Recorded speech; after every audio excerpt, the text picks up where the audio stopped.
আসসালামু আলাইকুম ভাই সাহেব। আগেই কই আমি কিন্তু সান্ডা না, আমি গুই সাপ।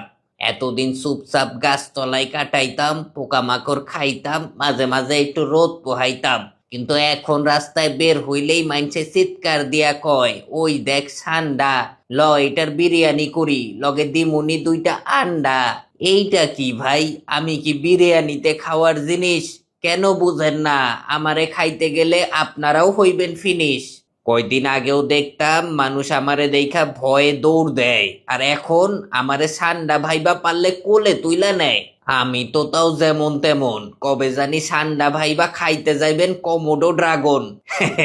আমি সান্ডার বড় ভাই হইলে কমোডো আমার বাপ। কাছে গেলে কমোডো আপনারই গিল্লা খাইবো, থাকবো না কোনো ছাপ। আর এই যে বলেন ঠান্ডা খাইলে শক্তি বাড়ে, শোনেন, যে পারে সে এমনেও পারে অমনেও পারে। ঠান্ডা ভাই বা গুই সাপ খাইলে পরে টের পাইবেন হারে হারে। দেখেন ভাই, শেষবারের মতো বলতাছি, আমি ঠান্ডা না, আমি গুই সাপ। নেক্সট টাইম আমারে খাইতে চাইলে এমন জায়গায় কামড় দিমু জীবনেও আর হইতে পারবেন না বাপ।